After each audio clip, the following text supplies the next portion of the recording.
Et salut tout le monde, bienvenue dans cette série de vidéos spéciale 20 ans de Resident Evil. Alors pour une fois je suis tout seul, je suis accompagné de personne mais ça sera la seule fois. Alors je vais vous présenter un petit peu ce qu'on va faire. Donc aujourd'hui je suis tout seul pour jouer à Resident Evil, le premier du nom. Dans cette vidéo là, je vais vous raconter un petit peu mon histoire avec la série Resident Evil, pourquoi j'ai trouvé ça génial, les passages que j'ai préférés du jeu. Ensuite je vous donnerai pas mal de petites anecdotes sur Resident Evil 1. Et on fera ça en fait pour chaque épisode de la saga. Alors peut-être pas, on fera peut-être pas 15 vidéos parce que je ne sais plus combien il y a d'épisodes, mais il y en a quand même pas mal. Par contre, il y aura des intervenants. Alors demain, j'aurai l'intervenant Olive puisque nous sommes le jeudi soir.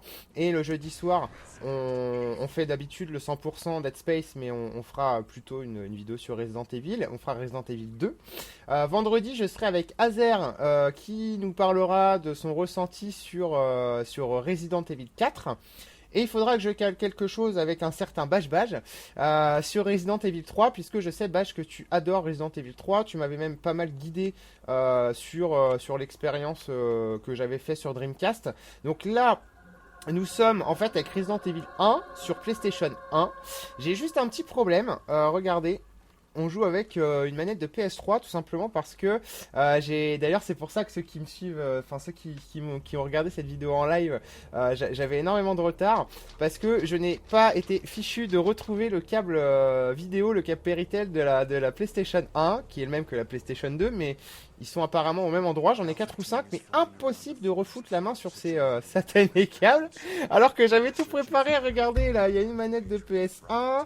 Je vous avais même mis la console ici. Merde. Là, elle est là. Donc, on fait comme si. J'essaierai de le rechercher pour demain, pour Resident Evil 2. Et puis, de toute façon, Resident Evil 4, on le fera sur PS3, puisque j'ai la Revival Collection qui est là d'ailleurs. Je vous montre ça un petit peu avant qu'on commence vraiment à parler de Resident Evil 1. Donc, on le fera via ça, en fait. Voilà. La Revival Collection japonaise, où il y a Resident Evil 4 et Resident Evil Code Veronica, puisque Code Veronica est l'un de mes préférés. Mais pour ce soir, c'est bien celui-ci dont il s'agit, Resident Evil, premier du nom, sur PlayStation 1. Et on va voir un petit peu ce que ça fait de revoir un peu les graphismes. Je vais commencer moi par vous parler un petit peu de mon histoire en fait avec la série Resident Evil. Donc la série Resident Evil, comment je l'ai découverte? Alors déjà, il faut remettre les choses à leur place.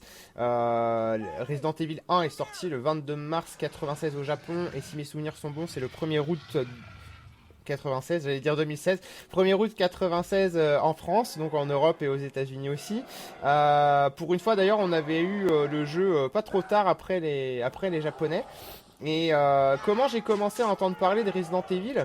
Eh bien, c'était tout simplement via les magazines de l'époque, puisque à l'époque, on n'avait pas Internet et ça n'existait pas encore en 96. En 96, d'ailleurs, il n'y a pas de tabou, j'avais 13 ans, puisque aujourd'hui j'ai 20 ans de plus. Le temps passe vite, c'est hallucinant. Et donc à 13 ans, un petit peu avant même, parce que Resident Evil, ils ont commencé à en parler un peu avant. Je l'avais découvert sur un magazine, donc c'était un peu magique parce que à cette époque-là, déjà il fallait attendre un mois avant d'avoir des nouvelles des jeux vidéo, des news. Maintenant vous en avez, je sais pas, allez, entre 30 et 50 par jour. Et à l'époque il fallait attendre un mois avant d'en savoir plus sur les nouveaux jeux vidéo. Et du coup, j'avais entrevu dans un je sais plus lequel c'est. J'achetais pas les PlayStation Magazine ou Sega, ou Dreamcast Magazine à cette époque-là. J'achetais des trucs qui parlaient un peu de tout. Je pense que c'était vraisemblablement dans un console plus. J'aimais beaucoup ce magazine-là. Le magazine Player One en 96, je crois que c'était déjà plus très en forme. Et aussi Joypad que j'aimais beaucoup à l'époque, c'était pour moi l'un des meilleurs. J'ai lu énormément de trucs et donc ils ont commencé tous ces magazines là à parler d'un jeu d'horreur Resident Evil, comme la voix off le dit. Et Resident Evil, eh bien, j'étais au collège quand j'ai commencé à entendre parler de ça, et ça a tout de suite, ça m'a tout de suite mis la puce à l'oreille, tout simplement parce que c'était un jeu intriguant. C'était un jeu on n'avait pas trop l'habitude de voir, puisqu'on sortait vraiment de la domination Nintendo et Sega avec Sonic, Mario, des jeux en 2D, des jeux plutôt cartoon, colorés. Pour ma part, j'avais déjà fait certes un certain Doom sur Super NES ou des choses un petit peu plus matures, mais j'étais vraiment en recherche, hein, enfin, quand on arrive à l'adolescence, enfin 13 ans c'est plutôt la préadolescence, mais j'étais plutôt voilà, à la recherche de jeux un petit peu plus mûrs, un petit peu plus adultes. Et je pense que c'est aussi pour ça que Resident Evil avait réussi à me parler tout de suite dès les premières infos, dès les premières news et les premières images. Tout simplement parce que c'est un truc que je recherchais. Je me souviens aussi d'un fact à cette époque-là. Et oui, je suis un vieillard, hein, je vois le chat en même temps en live là. Si vous avez des questions d'ailleurs, que ce soit sur mon expérience avec Resident Evil, n'hésitez pas sur le chat, mettez-les entre crochets comme d'habitude. Et donc à cette époque-là, donc j'étais au collège et tout le monde parlait de la PlayStation. Moi, j'avais une Super Nintendo à l'époque. Et j'étais pas supra accro non plus, j'aimais bien jouer aux jeux vidéo, mais j'étais à fond, je crois en 96, ouais c'est ça, j'étais à fond sur Secret of Mana, que je recommençais pour la 20e fois, et du coup, moi ça m'intéressait pas plus que ça. Alors il y avait des vieilles querelles, je me souviens dans la cour, pendant les pauses, il y avait des vieilles querelles entre ceux qui avaient acheté la Saturn et qui rageaient parce qu'il n'y avait pas beaucoup de jeux, et ceux qui avaient acheté la PlayStation ou qui la voulaient pour Noël, machin truc. Et donc c'était un peu une guéguerre PS1 Saturn, c'était rigolo. Et moi j'attendais Donkey Kong Country sur ma Super Nintendo. J'avais encore pas mal de jeux à jouer et tout. Donc j'avais pas d'attente particulière. Et d'ailleurs la PlayStation je l'ai eu bien plus tard, puisque j'ai eu d'abord une Nintendo 64 avant d'acheter une PlayStation 1. Alors là on est dans l'un des passages que je préfère, je vous en parlerai tout à l'heure. Alors comment j'ai été amené à jouer à Resident Evil ? Parce que j'ai quand même eu la chance d'y jouer quasiment à sa sortie. C'était les prémices de Player One où j'étais quand même chanceux. Alors je vous laisse juste cette cinématique, c'était génial. Alors je vous raconte pas en 96 quand on découvrait ça. Qu'est-ce qu'il fait ?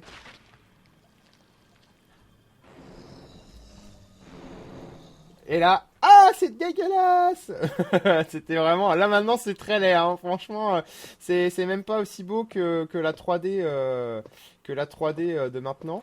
Et voilà. Donc, comment j'ai commencé à jouer à Resident Evil T'as demandé à ce qu'on te pose la question. Sad, quelle était ta relation avec RE, sexuelle ou virtuelle? T'avais pas demandé. C'était purement virtuel. Je suis pas zombiephile, ou je sais plus comment on dit... Enfin, c'est nécrophile du coup, puisque les zombies sont des morts. It's a monster. Oh Dieu, il lui a coupé la tête. Et donc génial cette scène, c'est une scène culte que j'adore énormément. Donc comment j'ai commencé à jouer à Resident Evil? J'étais en vacances chez ma grand-mère, donc en Charente-Maritime. Région que j'habite maintenant d'ailleurs, puisqu'avant j'habitais dans l'Est, dans la Marne, à côté de Reims. Et bien figurez-vous que un pote à moi, un pote de vacances, enfin un voisin de ma grand-mère, hein, vous allez tout savoir, c'est 3615 ma vie, mais bon, je trouve ça sympa en même temps, ça fait ressortir des vieux souvenirs, c'est trop ouf. Et comme tu dis Yang, mise en scène de Ouf Guedin, attention, là il y avait du budget, hein. Et doublage de Ouf Guedin, et texte de Ouf Guedin, et scénario de Ouf Guedin pour l'instant aussi, hein. Oh mon dieu, Wesker a disparu, mais où est-il? Et j'ai commencé à jouer en août 96, ça devait être début août, le jeu est sorti le premier, et mon pote l'avait acheté dès sa sortie en fait, parce qu'il attendait aussi. Et il a même pas pu y jouer. C'est moi qui ai squatté la PlayStation toute l'après-midi. Je sais pas s'il s'en souvient. Je le vois plus, ce pote-là. Mais je sais pas s'il s'en souvient en tout cas. Et je l'ai pas fini en un après-midi, mais j'étais allé vachement loin parce que j'étais allé jusqu'à la sortie du manoir. Donc j'avais quand même pas mal avancé Resident Evil premier du nom. Et donc bah au fur et à mesure. Ah merde, on peut pas faire le tour par ici. Ah si. Et donc bah voilà. Et je crois que c'est un peu ça en fait. Si j'ai envie de dire quelque chose, c'est que les jeux qu'on a découverts, les jeux, les films, les événements, les concerts, les musiques qu'on a découverts quand on était jeune. Donc pour moi, jeune, ça rentre dans cette catégorie-là avant 15 ans, on va dire. Le mieux est quand même entre 6 et 15. Eh bien, je crois qu'il y a un effet Madeleine de Proust. C'est-à-dire que dès qu'on revoit une image, dès qu'on entend un son, dès qu'on revoit une cinématique, une vidéo, ou qu'on rejoue tout simplement, bah il y a cette espèce de... C'est pas de la nostalgie, mais c'est une émotion, je dirais, qui ressort et qui nous fait remonter vraiment tout ce qu'on avait aimé, adoré à l'époque. Et moi, avec Resident Evil, je suis à fond là-dedans. Il y a vraiment eu des jeux, j'en ai fait beaucoup quand j'étais jeune, comme vous tous. Mais vraiment, si je devais en citer que quelques-uns, il y a vraiment Resident Evil qui m'a marqué. Aux côtés, je l'ai dit, hein, de Secret of Mana. Qu'est-ce qui m'a beaucoup marqué aussi du 007 sur Nintendo 64, du Mario 64, du Zelda Ocarina of Time, du Metal Gear Solid 1, du Gran Turismo, après bien sûr du Shenmue, mais j'étais un peu plus âgé donc c'est pas encore les mêmes rapports que j'avais avec le jeu virtuel, je précise. Et voilà, donc j'ai joué, j'en étais là, j'ai joué en août 96, j'ai fait une note, hein, une longue note parce que sinon je me souviendrai plus de tout ce que j'ai à vous dire. Ah, c'est vrai qu'il n'y a pas de demi-tour rapide, là, c'était un peu relou. Et ce qui m'a plu directement, en fait, bien avant de jouer à Resident Evil premier du nom, c'est franchement le manoir, le manoir parfait. C'est-à-dire que le manoir Spencer.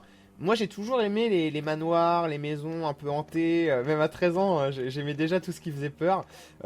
Et j'aimais aussi, j'aimais pas mal bah, tout ce qui était vieilles bâtisses, châteaux, etc., etc.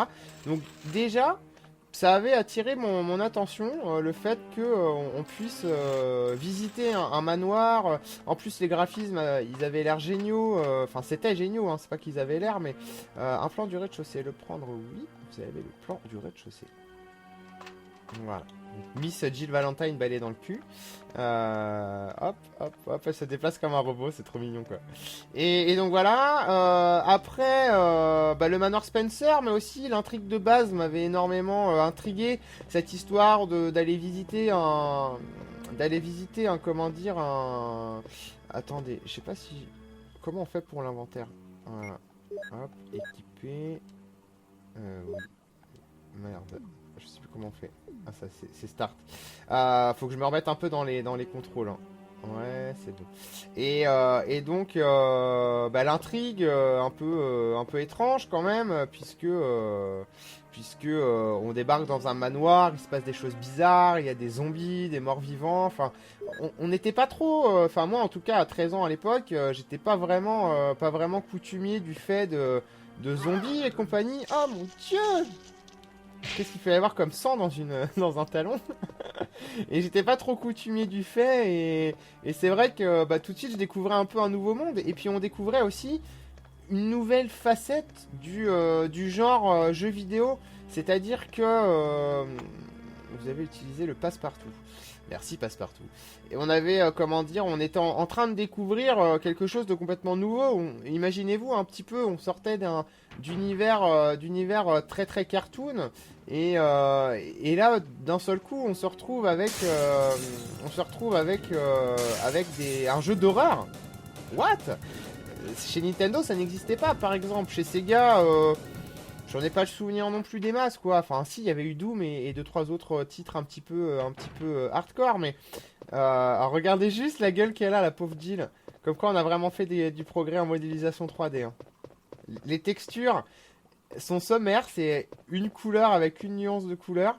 Regardez les avant-bras. Hop. C'est vraiment animé à la mode 90, hein. Et encore, c'était très beau, hein, pour l'époque, hein. Il faut pas croire comme ça. Et je lis un petit peu le chat, hein, de temps en temps. Ne vous inquiétez pas. Donc après, c'était voilà, c'est ce que j'ai envie de dire là. C'était un jeu pour les grands. Et je crois que c'est vraiment ce dont on avait besoin. Et je crois que c'est peut-être aussi pour ça que la génération 1980, ceux qui sont nés en 80, un petit peu avant, un petit peu après, peuvent vraiment comprendre ça. C'est qu'on a vraiment traversé plusieurs époques, plusieurs âges dans le jeu vidéo. Et là, avec Resident Evil, ceux qui ont eu la chance, comme moi, de jouer à Resident Evil à sa sortie sur PlayStation, sur Saturn ou même sur PC un peu plus tard, ils ont vraiment eu ce truc en pleine gueule qui a fait que voilà, le jeu vidéo devenait aussi pour les grands et ça pouvait aussi faire peur et voilà quoi. Donc on allait vraiment se diriger vers une autre époque. Là, j'étais persuadé qu'il y avait quelque chose, mais je dois confondre avec le remake qui était sorti sur GameCube. Donc voilà. Non, je ne salue personne, Eagle, parce que sinon j'en ai pas terminé, parce que c'est une vidéo que j'enregistre. Donc voilà.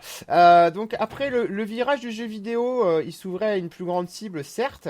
Après, je pense que c'est pas le moment ici pour vraiment faire un débat là-dessus. Je voudrais, avant qu'on commence à parler de Resident Evil 1, faire un petit point quand même sur ce que représentent les 20 ans, les 20 ans de la série. Et bon, pour moi, vous le savez, hein, je suis franc avec vous, Resident Evil, c'est peut-être ma série préférée, peut-être pas, mais c'est en tout cas l'une de mes séries préférées aux côtés de Tomb Raider. Je crois qu'il y a quand même peu de choses que je ne sais pas, même si j'en apprends tous les jours. La preuve, en préparant cette vidéo, j'ai quand même appris des choses et j'en suis super content. Mais je me définis comme quelqu'un de très calé sur le sujet Resident Evil. Et Dieu sait que j'aime pas dire ça parce que je suis pas quelqu'un qui aime se vanter, loin de là. Mais c'est vrai que Resident Evil, j'ai eu la chance de le connaître depuis le début et de tout suivre. Et du coup, ça me permet d'avoir vu un petit peu toute l'évolution de la série Resident Evil. Donc là où je suis un peu déçu, alors on va revenir un petit peu sur Galerian, c'est un très bon jeu, très très très bon jeu même. On va revenir un petit peu sur l'annonce des 20 ans de la série de Capcom. Donc ils ont publié une vidéo, d'ailleurs j'ai d'ailleurs fait un article en publiant cette vidéo à l'intérieur. Ils ont publié une vidéo, là on va aller au Jill Sandwiches. Et donc j'ai été un peu déçu de voir que pour le jour des 20 ans de Resident Evil, Capcom n'avait pas trouvé mieux que de nous filer comment dire, on va se faire sauver par Barry normalement, que de nous filer une pauvre vidéo d'un créateur, d'un développeur qui comment dire, qui parle un peu, il fait une rétrospective, ok, mais merde putain, quand on s'appelle Capcom et que on a what's going on, je vais finir en track. Et quand on a une série comme ça et qu'on a quand même les moyens de Capcom, ils sont loin d'être à plaindre. Merci Monster Hunter en passant. Et c'est drôle. Et ils auraient, je sais pas, pu donner une appli smartphone ou un jeu à faire en flash ou une démo, je sais pas, sur PS4, PC One. Ou, je sais pas moi, enfin faire un geste, remercier les joueurs avec de leur fidélité depuis 20 ans. C'est quand même beau, une licence qui dure depuis aussi longtemps, qui se vend toujours autant, puisque Resident Evil 5, Resident Evil 6 sont vraiment des jeux qui se sont énormément vendus. Et je trouve ça un petit peu dommage de pas avoir mis les petits plats dans les grands avec je sais pas une petite scène coupée ou je sais pas, tiens, on a beaucoup parlé de ça, la version Resident Evil 4, pas la 4.4, mais celle qu'on a eu avant, la 3.7, 3.8, enfin, on en parlera de toute façon avec Azer vendredi de Resident Evil 4 et des différentes versions de Resident Evil 4. Mais voilà, je trouve ça dommage que Capcom n'ait pas quand même eu la décence de remercier les joueurs comme il se doit. Ou en offrant quelque chose, je sais pas moi. Bon, ils ont offert un thème pour les 20 ans de la série sur PlayStation 4. Pourquoi pas, c'est sympa, mais allez, c'est quand même, ça coûte pas bien cher de faire un thème, hein, n'importe qui peut le faire. Donc voilà, c'était un petit peu le coup de gueule, mais quand même, là, ce qui me plaît davantage, non, je vais me faire bouffer. Non, je sais pas. Ce qui me plaît davantage avec Capcom, c'est que ils commencent quand même un petit peu à écouter les fans. Et je l'ai déverrouillé, ok. À écouter un peu les fans, et ce qui fait que bah déjà, ils s'attellent à un remake, pas un remaster, mais un remake de Resident Evil 2. Et ça, je trouve que pour les 20 ans de la série, c'est quand même un putain de cadeau. Et j'espère vraiment que le jeu sera à la hauteur de nos attentes et qui sera aussi bon que Resident Evil Remastered. Une bêta de Resident Evil Umbrella Corp serait bien passée pour les 20 ans. Par exemple, Rainbow, c'est vrai que t'as raison, ils auraient pu... Et en plus, le thème de Resident Evil, il est devenu payant. Super, la veille, le lendemain, pardon, des 20 ans, c'est un peu naze quand même. Mais ouais, ça aurait pu être cool, une bêta de Resident Evil Umbrella Corporation ou truc comme ça. Ça aurait été appréciable, on va dire, mais bon, après, Capcom fait comme il veut, c'est pas ça qui va changer l'amour des fans envers la série Resident Evil, mais... Voilà, on aura apprécié. Alors, on va revenir un petit peu à nos moutons. Et enfin bref, non, j'ai pas fini. C'est pour ça aussi que j'ai décidé, moi, de mon côté, d'organiser, en tant qu'amoureux de la série Resident Evil, c'est pour ça que j'ai aussi décidé d'organiser une petite série rétrospective où on parlera de choses et d'autres sur la série, où je ferai intervenir des intervenants. Et j'avais vraiment envie de marquer le coup parce que c'est pas rien quand même d'arriver, de porter une série jusqu'à ses 20 ans. Et j'avais vraiment envie aussi de partager avec vous mes souvenirs sur Resident Evil, histoire que vous compreniez aussi un petit peu plus des fois nos manières de voir certaines séries, nos manières de voir le chargeur. Le chargeur. Ah, je peux pas en mettre plus, merde. Hop, hop. Hop, voilà, le produit chimique, je ne vais pas le garder. J'ai pas le souvenir que la traduction était si mauvaise. Enfin, qu'elle était si moisie. Le couteau, j'en veux pas. Ça, on va le garder. Non, on va le ranger pour l'instant. Le spray de soin, je vais le ranger aussi. Et on est bon. Hop. Et donc voilà, ouais, c'est vraiment, je sais plus où j'en étais du coup, mais ouais, j'ai décidé, voilà, oui, pour que vous puissiez un petit peu mieux nous connaître et connaître un petit peu nos goûts, ce qu'on sait faire, et avant surtout que PlayerOne.tv naisse, puisque bon, voilà, on est quand même clairement 13 ans avant la naissance du site, donc c'est sûr que on a eu l'occasion de vous en parler. On a fait d'ailleurs avec Alain une série qui nous avait passionnés tous les deux, un objectif 100% sur Resident Evil Rebirth sur GameCube. Je vous invite à aller regarder cette série de vidéos si vous êtes passionné de Resident Evil, parce que alors là on décortique la série de A à Z, et il y a beaucoup de choses qui sont intéressantes à savoir. Donc voilà un petit peu. Donc pourquoi c'était génial Resident Evil sur PlayStation? Alors je dis PlayStation hein, parce que moi je prends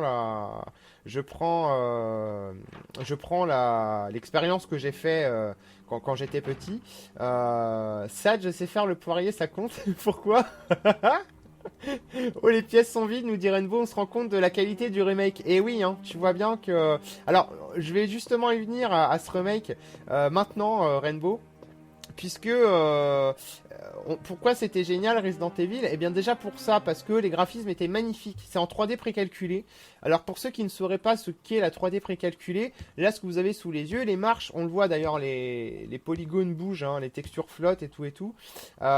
C'est tout simplement comment dire, des décors que ne calcule pas la console.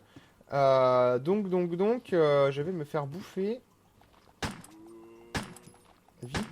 Vite. Voilà. Est-ce que... Ah, il recharge. Je vais les buter maintenant, comme ça je serai tranquille. Donc la console, en fait, ne calculez pas les décors que vous voyez en dehors de quelques modèles 3D comme les zombies, les personnages. Et ce qui fait que... en fait, c'est des JPEG, quoi. C'est des images. Et ces images, du coup, vous pouvez faire de très jolies choses. puisque la console ne les calcule pas vraiment, et c'est du pré-rendu, et donc c'est pour cette raison que il y avait beaucoup de survival horror qui étaient faits en 3D précalculé à l'époque, parce que bah, c'était pas très gourmand pour les consoles, et du coup ça passait très très bien. Je vais d'abord aller dans la pièce du fond. Je crois qu'on peut déjà noyer la plante, mais on le fera plus tard. De toute façon, je sais pas si on aura le temps d'avancer suffisamment cette partie dans cette vidéo, on verra bien. Et donc voilà. Après, au niveau de pourquoi c'était génial, donc les graphismes certes, mais c'était aussi une exploration dans un cadre rarement vu avant. Alors il faut savoir aussi qu'en 96, on commence, comment dire, à voir des jeux de plus en plus en 3D.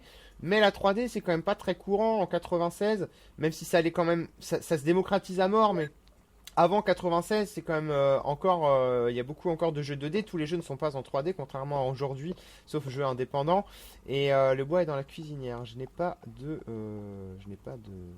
briquet puisque c'est Chris qui l'a le briquet. Et donc, bah, des jeux comme ça, on n'avait pas trop l'habitude. Donc c'est vrai que déjà découvrir un nouveau genre de jeu, c'est cool. Et en plus, bon bah c'est un jeu qui est ultra réussi, Resident Evil, et il y a des choses qui ont marqué, hein. Par exemple, bah, deux personnages à incarner. Alors, on se disait à l'époque, putain, énorme, le jeu tient sur un CD, et du coup, si le jeu il tient sur un CD, ça veut dire, avec les deux personnages, ça veut dire qu'on va avoir deux aventures complètement différentes. Bon, je vous rassure, on se faisait déjà pigeonner dans les années 90, hein. La poignée est cassée, oui, je sais, cocotte. Allez, casse-toi. Donc, ouais, non, non, on n'avait pas deux aventures différentes, mais on avait deux aventures similaires avec quelques variantes, mais il faut vraiment le mettre entre guillemets parce que c'était pas des variantes vraiment énormissimes. Hop, merde. Si je vise pas en face, ça va pas aller. Normalement, lui il tombe sans me toucher. Ouais. Oh les bruitages, c'est énorme. Ouais, il est bien mort, lui, c'est bon. Il y a la flaque de sang qui apparaît. Est-ce que je le recharge? Oui. Combiné, voilà. Hop. J'aurais peut-être dû prendre le fusil à pompe, mais c'est pas grave. On va essayer de survivre sans. Là, je sais pas si on peut y aller. Je m'en souviens plus trop parce que je sais que dans le remaster, dans le remake, pardon, ils ont changé l'ordre des pièces, donc je suis un peu perdu. Ça fait très longtemps que je n'ai pas rejoué à cette version PlayStation, mais on va s'en sortir quand même. Un livre vert, je sais pas si on a quelque chose à faire avec lui, je crois pas. Ah bah si, ouvrage de botanique, ouais, c'est pour la porte. Donc bref, au niveau des deux aventures, bon, il y avait quelques petites choses qui changeaient, mais franchement, c'était pas non plus ouf. Et surtout, ce qui plaisait, il y avait deux grosses choses qui plaisaient à l'époque. D'ailleurs, je sais pas si le jeu est... Je regarde sur la boîte, mais... Non, il n'y a pas d'interdiction. Peggy n'existait pas à l'époque. Peggy s'en foutait de la santé des têtes blondes. Et ça serait maintenant, il serait sorti en Peggy 18, mais là non, je vois rien sur. En tout cas, je ne vois rien sur la jaquette du jeu. C'était très gore Resident Evil. Vous l'avez vu, hein, de toute façon. Dès la cinématique d'intro, on va en reparler d'ailleurs tout de suite après. Dès la cinématique d'intro. On voit vraiment, eh bien, que le sang gicle et tout. Enfin, c'est dégueulasse, quoi. C'est vraiment très gore. Ah oui, d'accord, je me souviens, effectivement. Donc là, faut qu'on se barre ailleurs. On n'a plus rien à voir par ici. Donc ouais, au niveau de ça, c'est vraiment ultra gore. Même la première cinématique en FMV, hein, full motion vidéo. Donc ça, c'est des cinématiques en images de synthèse. Merci le support CD, la naissance du CD a pu nous permettre d'avoir enfin des cinématiques soit en 3D temps réel, soit en précalculé aussi, mais en images de synthèse. Et bien, figurez-vous que ce gore rendait très très bien. Après, pourquoi c'était génial aussi en dehors des cinématiques, c'était vraiment cette découverte du survival horror, parce que un survival horror, ça fait peur, certes. Où c'est que je suis là? C'est fermé. Merde, un casque gravé sur la serrure. Ah oui, là c'est... Ouh, le vilain zombie. On va s'en aller. On va le laisser venir jusqu'à nous de par ici. Et donc on découvrait le survival horror. Donc un jeu de survie qui fait peur. Alors, survie pourquoi? parce que il faut sans arrêt, faire attention aux méchants, il faut faire attention à ses munitions parce qu'on n'en a pas énormément. J'ai fait une pause pour écouter le jeu parce que des fois, voilà, ils sont pas vraiment morts. Et la pénurie de munitions, elle est vraiment réelle hein, dans Resident Evil premier du nom. Y a pas de sac, de munitions, de pochettes de munitions partout. Il y en a même pas beaucoup. Et en fait, c'est ça aussi qui plaisait parce que pour la première fois, on avait un jeu pour grands dans lequel on pouvait mourir très très facilement. Donc il fallait vraiment faire très très très attention pour pas donc là dans cette pièce ne surtout pas courir ni tirer et donc un gameplay qui allait avec aussi la maturité des graphismes et de la direction artistique. Après pourquoi c'était génial aussi? Eh bien tout simplement parce que le gameplay était très varié. On n'avait pas que du boom boom zombie. On avait aussi comment dire ça bouge de base.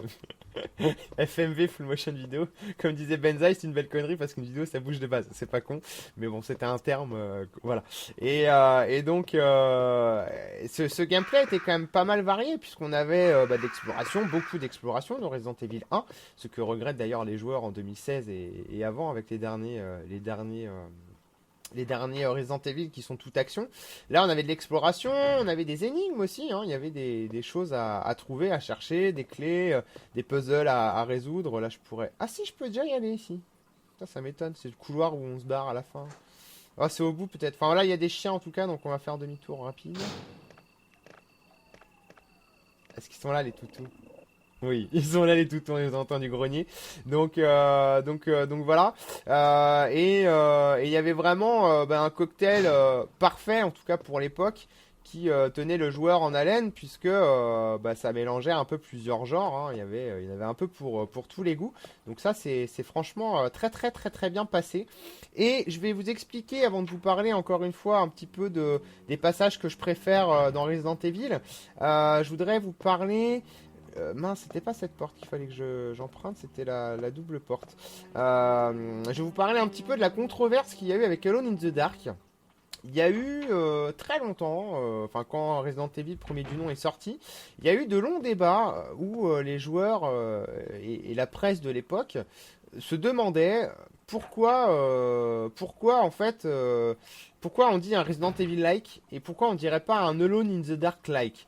Alors, c'est vrai que c'est une très bonne question puisque Alone in the Dark est sorti bien avant Resident Evil et qui plus est, Alone in the Dark est un jeu français puisqu'elle avait été fait par Frédéric Rénal. Je ne sais plus chez qui il travaillait à l'époque. C'était j'ai un trou de mémoire, merde. C'était Infogrames, je crois, mais pas sûr. Et Alone in the Dark, non, c'était Atari, qu'est-ce que je suis bête. Merde. Il y a des toutous, des vilains toutous. On va faire demi-tour, je vais re-rentrer et je vais courir. Et donc, Alone in the Dark est sorti bien avant Resident Evil, hein, puisqu'il est sorti au début des années 90. Il était lui aussi en 3D. Et en fait, il reprenait un petit peu le même genre de gameplay, mais en beaucoup plus lent et moins abouti, puisque on pouvait visiter une maison et Alone in the Dark d'ailleurs est ressorti dans une formule Resident Evil-like avec Alone in the Dark 4, The New Nightmare, et ce jeu s'est très très largement inspiré de Resident Evil, Silent Hill et aussi Dino Crisis et autres jeux. Il y a eu de toute façon une chier de jeux comme ça qui sont sortis après Resident Evil. Et bien Alone in the Dark, on a accusé Resident Evil d'avoir du coup plagié Alone in the Dark. Il se passe que finalement Silicon Graphique, c'était bon ça, les stations de développement Silicon Graphique. Je vous laisse la cinématique. Oh non, allez, je vais parler par-dessus. What's going on? Any clues? Quelque chose cloche dans cette maison, la tapisserie est vraiment très moche. et donc au niveau de cette mini polémique, hein, parce que ça allait pas bien loin à l'époque, on avait un comment dire Shinji Mikami, voilà, qui disait, et un Capcom, que il n'avait aucune idée aucune idée de l'existence de Alone in the Dark quand ils se sont lancés dans le développement de Resident Evil.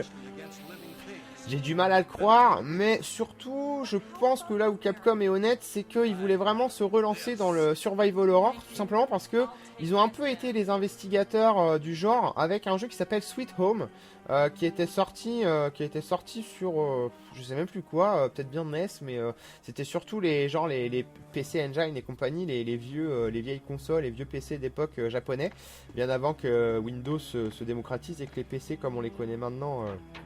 Vous êtes bêtes hein, sur le chat, c'est pas vrai. Hein.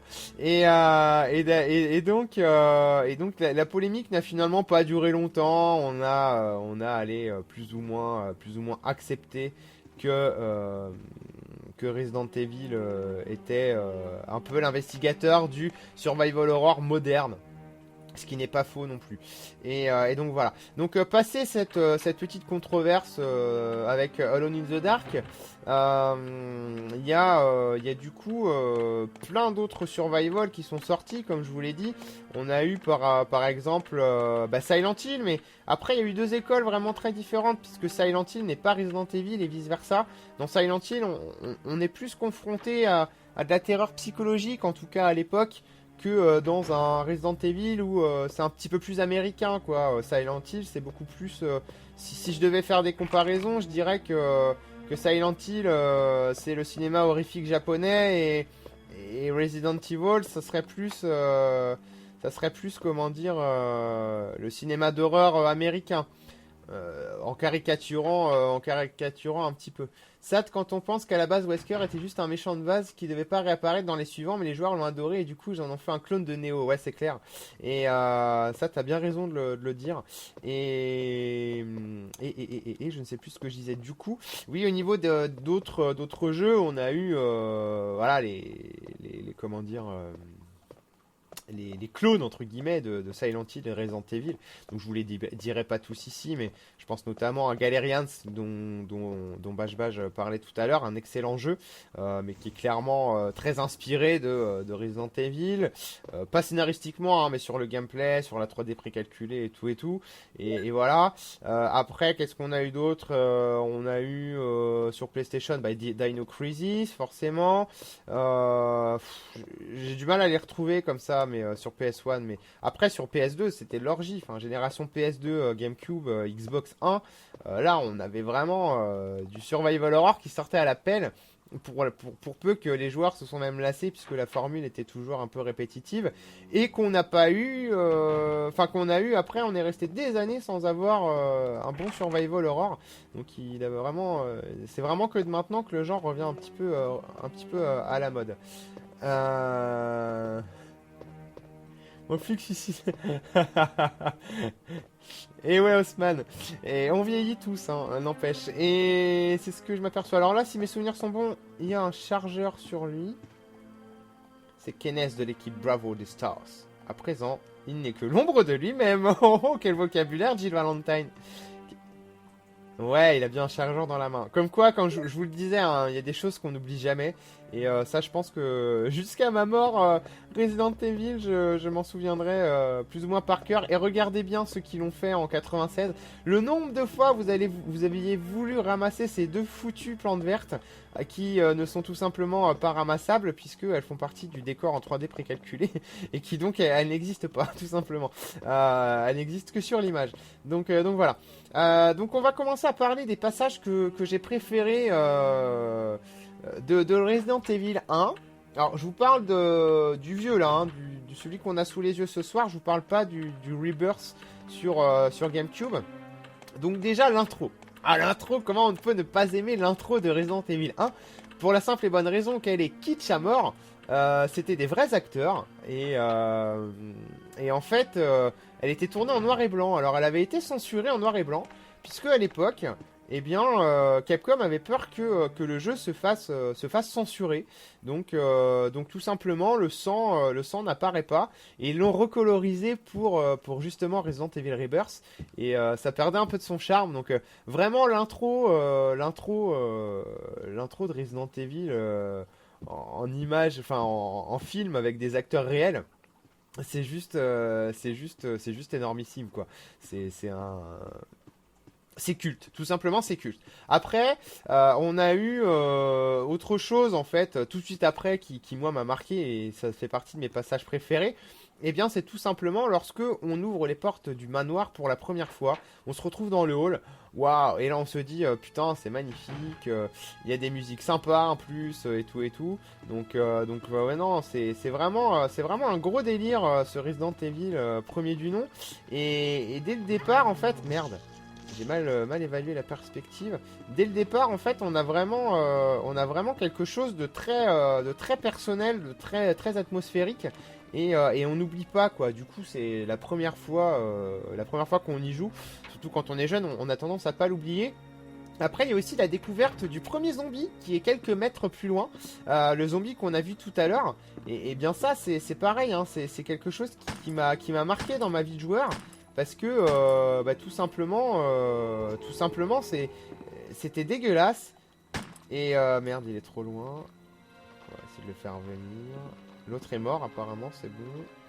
Et quand on découvre cette horreur en train de bouffer un vivant, un membre de l'équipe Bravo, un peu plus loin, qui tourne sa tête et qui vous regarde comme ça, bah, c'est juste the image qui nous reste.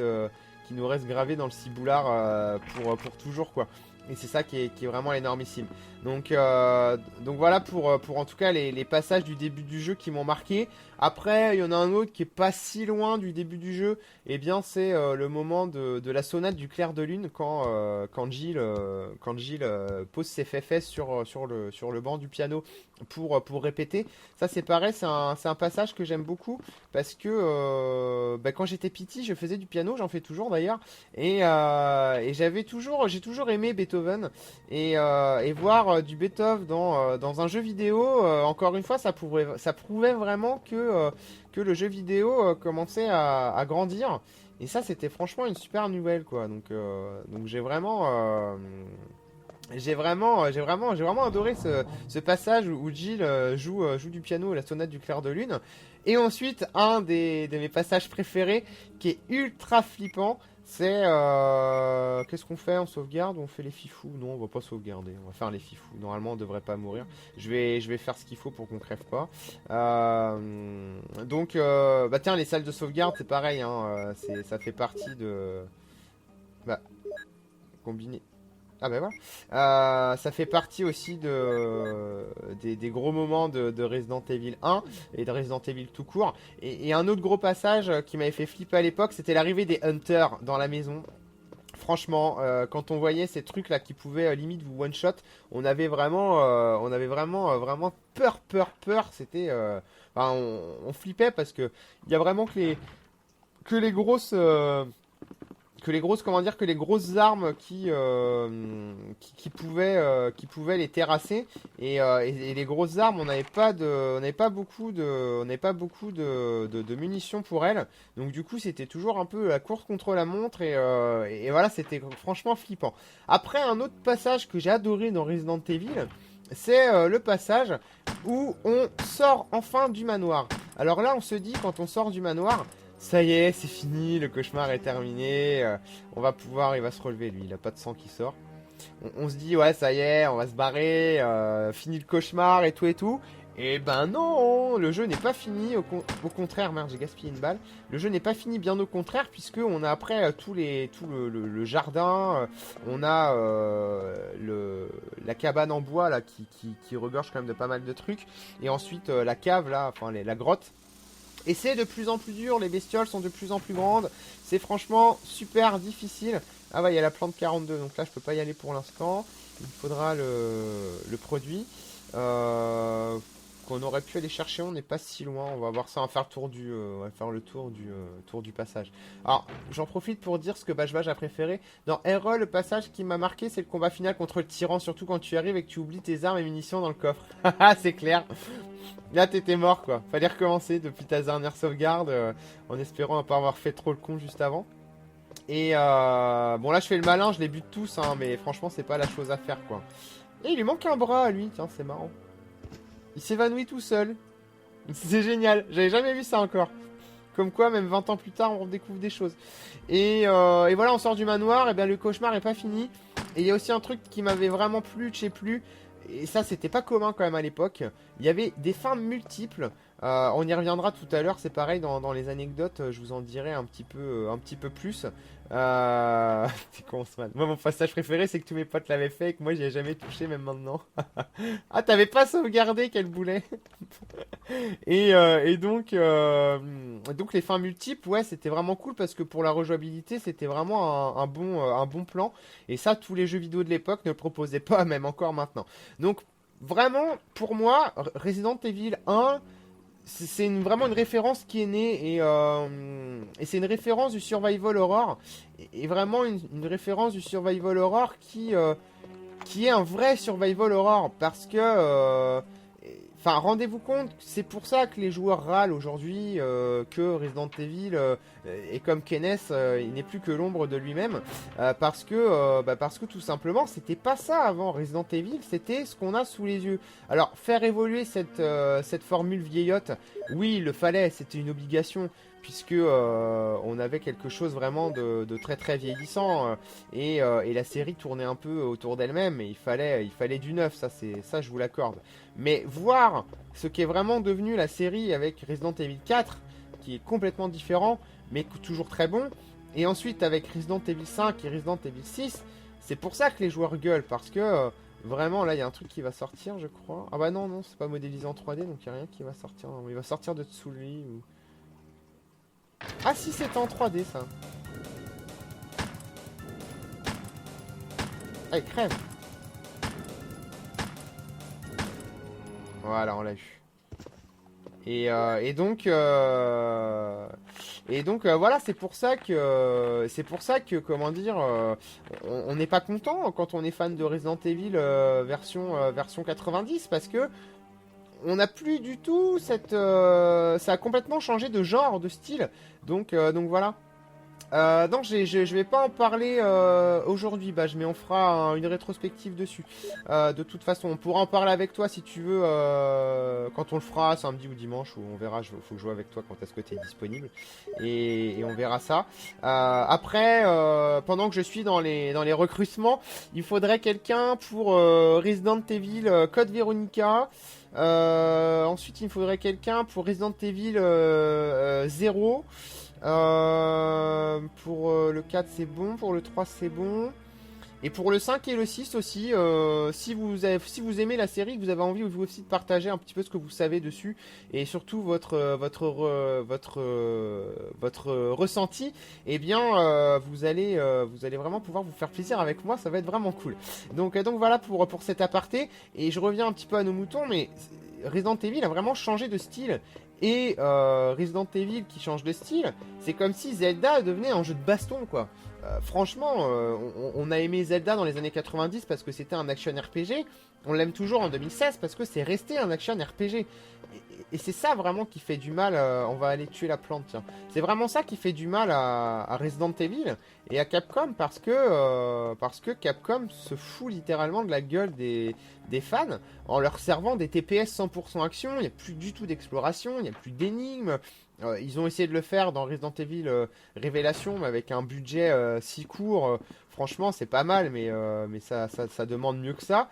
Ça fait un peu mal au cœur, hein, vous voyez, de voir comment Resident Evil a pu passer de superstar à sous-production avec Révélation 2. Franchement, c'est un petit peu dommage. Et voilà quoi. Donc c'est pour ça. Enfin, je vous dis tout ça pour que vous compreniez un petit peu la grogne des joueurs et pourquoi Capcom a perdu toute crédibilité avec Resident Evil sur les quelques dernières années. Tout simplement parce que ce n'est plus du tout la série, c'est plus du tout le même genre de jeu, quoi. Donc là, on va prendre le produit chimique. On va aller tuer la plante. Ça, on en parle des costumes à la con à 5 € pièce, RE0, Révélation 2. Eh oui, Donc ça, on en parlera dans une autre vidéo. Mais vraiment, on va fêter les 20 ans de la série. Mais on va pas fêter les 20 ans de la série en étant aveugle. On va aussi dire enfin, on va dire ce qui était bien, ce qui est encore génial. Mais on va aussi dire ce qui va plus. Et on réservera une vidéo vraiment pour parler de tout ça. Donc en ce qui me concerne, c'est vraiment l'un de mes épisodes préférés, Resident Evil 1, parce que bah, c'est celui qui m'a fait découvrir et aimer la série. Et voilà quoi. Donc j'ai vraiment une un gros amour envers ce premier jeu. Alors on va crever cette petite plante. Et on va pouvoir avancer un peu après. Donc là, pour ceux qui sont en live et qui me regardent, hein, je joue. On en a encore pour un petit quart d'heure, je pense, de vidéo. Et je continuerai un petit peu à jouer après, histoire qu'on avance un petit peu dans le jeu. Et que je vous montre un petit peu ce qu'il en est un peu plus loin. Parce que je sais que toi, Hazer, tu es en train de le faire et que tu galères un petit peu. Et d'ailleurs, je vous félicite hein, si vous découvrez Resident Evil version PS1 ou version PS4, 3, Xbox 360, One, PC. C'est le remake, mais c'est bien. Enfin, le remake est très bien fait. Donc l'expérience de jeu n'est pas du tout dénaturée. Au contraire, bien au contraire. Donc là, on va se prendre au taquet de l'herbe. c'est la planque à ganja ici. Prendre l'herbe, oui. On va en prendre encore. Je crois qu'il y en a 4 en tout. C'est comme ça. On va prendre la rouge plutôt. Ah bah non, c'est encore de la verte. Bon, on va tout prendre et puis on verra bien. Donc ouais, on va commencer avec quelques petites anecdotes. Alors, il y en a que je savais. Et il y en a, très franchement, que j'ignorais en anecdote sur Resident Evil. Comment dire... Ah, c'est cool ça, Badge. Et je dis pas bonjour à tous les gens, hein, je vous le répète, hein, je vois que vous êtes là, je vous remercie d'être là, mais je dis pas bonjour à tous les gens parce que je suis en train d'enregistrer une vidéo tout simplement, pour ceux qui seront en live. Donc les zombies, en fait, auraient dû être des fantômes. Ça, je le savais déjà, mais c'est vrai que je m'en souvenais plus forcément. Alors, les zombies auraient dû être des fantômes, tout simplement parce que Shinji Mikami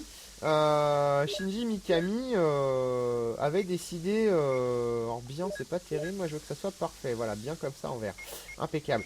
Shinji Mikami, on avait commandé en fait, Capcom avait dit à Shinji Mikami, allez, fais-nous un jeu d'horreur.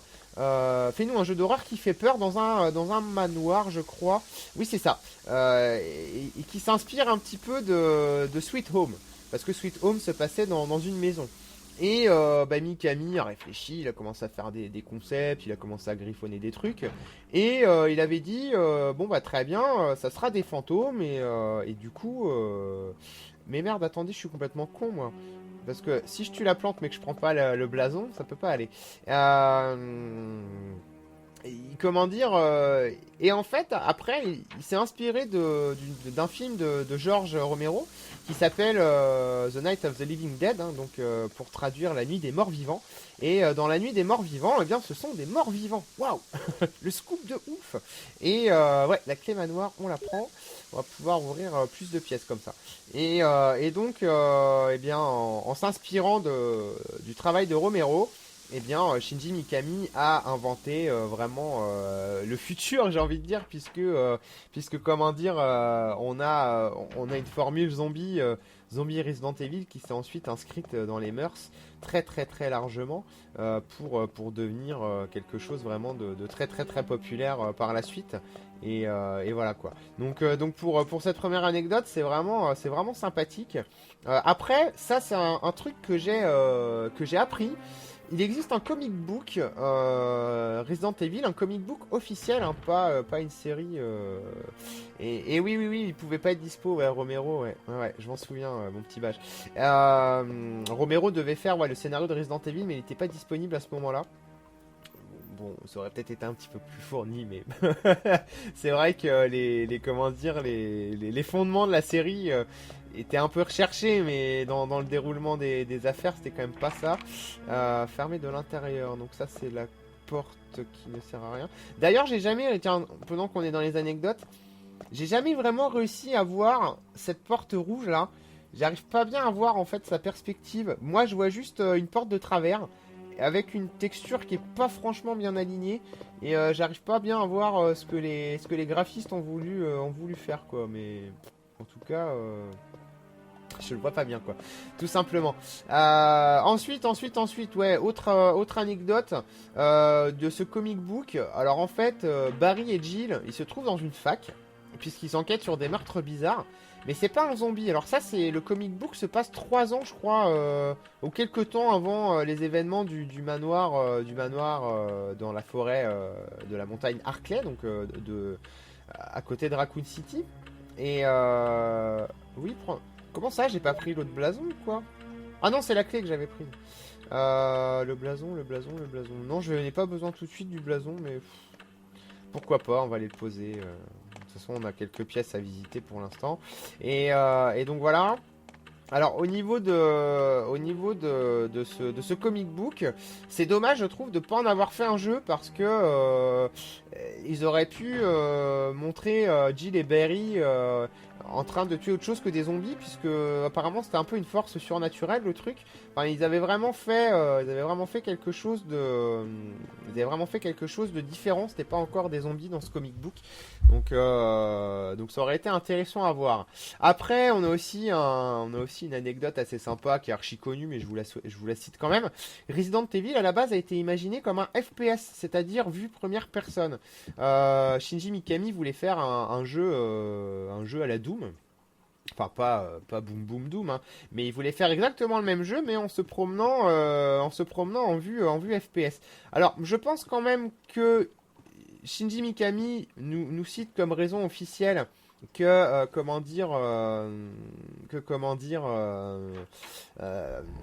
c'était pas assez immersif, ça faisait pas assez peur apparemment en vue FPS. Moi, ce que je pense surtout, c'est que les capacités 3D des consoles de l'époque étaient surtout trop faibles pour vraiment faire des graphismes aussi jolis que ce qu'on a en 3D précalculé à l'époque, et qu'il aurait vraiment été difficile de faire quelque chose qui faisait flipper en FPS avec des décors en 3D temps réel. Je pense que la raison, elle est surtout là, et que du coup, Shinji Mikami a souhaité davantage se diriger vers quelque chose de plus cinématographique. Pour tout simplement. Alors là, on récupère.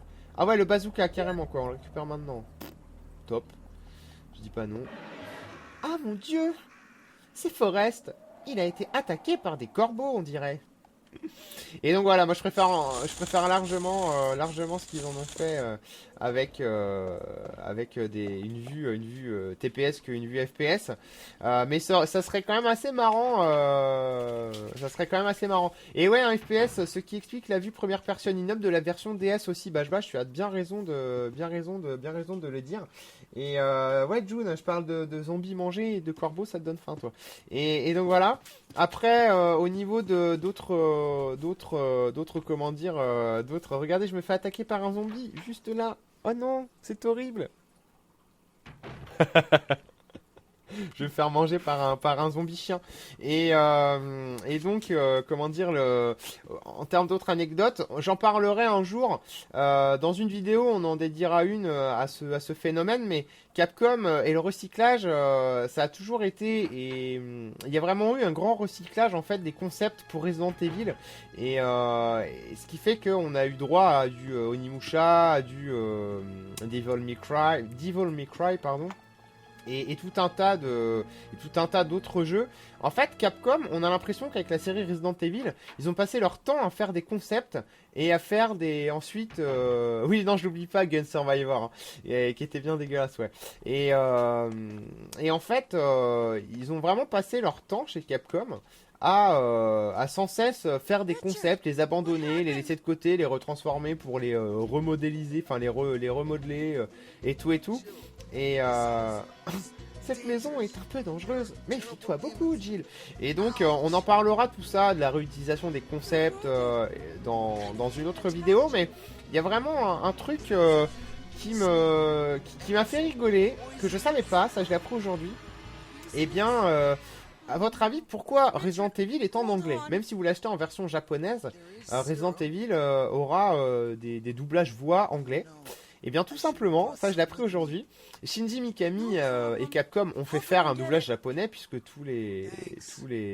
comment dire, tous les résidents, enfin tous les jeux japonais à l'époque avaient un doublage japonais, même à l'heure actuelle. Et il faut aller chercher l'anti-venin là. Mais je ne sais pas si on aura assez de temps. Et tout simplement, Shinji Mikami a dit à Capcom, non, non, là c'est vraiment pas possible. C'est vraiment à chier. Il l'a dit comme ça, hein, it's a pity ou... Enfin, vraiment, il y a rien à sauver, quoi. Donc, non, non, il voulait vraiment pas, qu'il y ait des doublages japonais parce qu'ils étaient vraiment à chier. Et du coup, ils ont conservé les doublages anglais qui étaient prévus pour la version internationale. Donc, il a fait retirer les doublages japonais. Ça, c'est quand même assez énorme. Et c'est marrant de le signaler. Par où on va passer? Ouais, on va passer par là parce que j'ai débroussaillé le passage des zombies, donc il ne devrait pas nous faire chier. Après, autre anecdote, j'en ai encore 2-3 là. Shinji Mikami avait déjà imaginé en fait que Resident Evil se jouerait en coopération, parce que selon lui, c'était vraiment l'expérience de jeu ultime, et c'est d'ailleurs pour ça qu'on peut jouer Jill et Chris. Et Shinji Mikami voulait qu'on puisse un peu faire comme ce qui avait été imaginé après le partner zapping dans Resident Evil 0. Mais déjà sur PlayStation. Alors ça n'a pas été possible tout simplement parce que la PlayStation est une console qui n'est pas très puissante, hein, c'est quand même les balbutiements de la 3D, je le répète, et du coup, c'était pas possible, il n'y avait pas assez de RAM, pas assez de mémoire vidéo et surtout pas assez de RAM d'ailleurs dans la PlayStation, ce qui fait que c'était pas viable en fait de garder en mémoire l'avancée de Jill pour passer à Chris et faire du vice versa. Donc c'est pour ça tout simplement que la version n'existe pas de coopération de Resident Evil premier du nom. Après, on a dit tout à l'heure qu'il y avait 5 fins différentes dans Resident Evil. Alors il y a 5 fins différentes, effectivement c'est énorme. Et en plus ça change pas mal à chaque fois parce que on peut passer d'une fin vraiment très tragique à quelque chose de plutôt heureux. Donc en fait les fins, je vais vous les dire maintenant, hein, je pense que maintenant il y a prescription. Donc au niveau des fins, ce qu'on peut trouver en fait dans Resident Evil, c'est la meilleure fin, donc tout le monde est sauvé, hein, Jill s'en va, Chris aussi, Barry et Rebecca aussi. Après, tu penses qu'il voulait que depuis le début faire... Non, pas de la coop action, je pense pas, Azer, mais je pense que dès le début, Shinji Mikami voulait qu'on y joue à deux, ça c'est clair. Mais voilà quoi. Après, ouais non mais c'est un spoil de rien du tout, hein. Et bah moi j'en ai trouvé que 5 en fait, Bage. Si tu dis qu'il y en a 8, après ça m'étonne pas parce qu'il y a des variantes tellement minuscules que voilà. Mais en fait c'est juste la cinématique de fin qui va changer et vous allez sauver un nombre de personnages plus ou moins important. Et le manoir il va lui arriver quelque chose ou pas, suivant les fins différentes. Donc voilà. Après il faut savoir aussi en anecdote que le film Resident Evil est quand même l'un des premiers à avoir été adapté au cinéma. Au cinéma. Ah merde, il était pas mort, je l'avais pas eu en entier lui. Bah, écoutez, c'est pas grave, on va lui passer juste derrière les moustaches. Ah non, à chaque fois il me bouffe lui. Dégage. Abruti. Et donc ça a lancé une sorte de mode, hein, puisque les films basés sur des jeux vidéo il y en avait déjà quelques-uns avant, je pense notamment à, je crois que c'était Street Fighter ou Mortal Kombat, non c'était Street Fighter, ouais. Même Super Mario Bros ça existait déjà à l'époque enfin ça a commencé quand même à lancer une mode un peu plus vaste. Mais je vous ai gardé la dernière anecdote pour la fin, et celle-là je n'étais vraiment pas au courant. Et je suis dégoûté de ne pas l'avoir su avant. Enfin en même temps oui et non, c'est toujours sympa d'en savoir plus. Je vais vous parler un petit peu du cas Resident Evil Dash. Je ne sais pas si vous voyez ce que c'est. Alors Resident Evil Dash. Ah mais quel con! J'ai pas pris le sérum. Mais quel con, c'est pas possible. Alors là, je suis vraiment boulet, hein. Bon bah, va falloir y retourner. Et ou pas d'ailleurs, je vous le montrerai plus tard ça. On va continuer, à explorer un peu. Soyez prudents. Oui, soyez prudents. Oh merde, faut pas y aller en fait. Donc faut qu'on aille vraiment chercher le sérum. Donc c'est Resident Evil Dash. Resident Evil Dash, c'est un spin-off qui aurait dû sortir après, juste après Resident Evil 1. Et l'histoire de Resident Evil H se passait 3 ans après la fin de Resident Evil 1 et nous renvoyait en fait dans les ruines du manoir Spencer. Après donc la bataille de Chris et Jill dans Resident Evil 1. Et c'est vraiment supra dommage parce que eh bien moi j'aurais été super heureux de retourner au manoir Spencer, putain. Et donc eh bien ils ont annulé tout simplement le développement de ce Resident Evil Dash pour la simple et bonne raison que ça aurait retardé la sortie de Resident Evil 2 qui était lui déjà en développement. Mais au final, Resident Evil 2 de toute façon a été repoussé assez lourdement puisqu'ils l'ont carrément refait quasiment de zéro Resident Evil 2. Donc finalement, ils ont un petit peu annulé Resident Evil Dash pour rien. Et ce que je suis vraiment surpris, c'est que dans Resident Evil, il n'y a pas de réutilisation de tout ce qui... Enfin, il n'y a pas de réutilisation directe, il y a du recyclage de concepts, ok, on en parlera plus tard, et oui, Evil, un dash comme la lessive, et donc, il n'y a pas eu de... Ils ont jamais, en fait, réexploité cette éventualité de réutiliser, ce qu'ils avaient créé dans Resident Evil Dash, puisque s'il était en développement, il devait quand même y avoir un petit peu d'avancée, et il n'a jamais été repris. Donc voilà, c'est un petit peu dommage. En tout cas, moi je pense que j'ai terminé pour cette première vidéo. J'ai été très bavard parce que voilà, c'est quand même un épisode qui m'a fortement marqué. Donc je vous donne rendez-vous en tout cas pour ceux qui me regardent en live. On fera la suite demain, donc avec Olive, à la place de Dead Space, on se fera une rétrospective des 20 ans de Resident Evil sur Resident Evil 2. Et ah ouais, c'est 9 fins en fait. Merci beaucoup Baj en tout cas pour ces précisions. Et nous on récupère le sérum pour aller soigner le monsieur qui est très mal là-haut. Mais je pense qu'il va pas s'en sortir. Surtout qu'on a fait un aller-retour pour rien. Et donc voilà. Voilà pour ce premier Resident Evil. J'espère en tout cas que cette vidéo vous a plu. Si vous nous regardez sur YouTube, n'hésitez pas à nous mettre un petit commentaire, ça fait toujours plaisir avec un petit vote, un pouce, je sais plus quelle couleur, point en haut là, enfin le pouce en haut. Et n'hésitez pas non plus à vous abonner à notre chaîne si ce n'est pas déjà fait. Moi je vous fais un gros bisou, je vous donne rendez-vous donc dans les autres vidéos. On va parler Resident Evil pas mal sur quelques vidéos. Et c'est très bien parce que c'est une série qu'on adore. Allez, je vous fais un bisou et je vous dis à bientôt.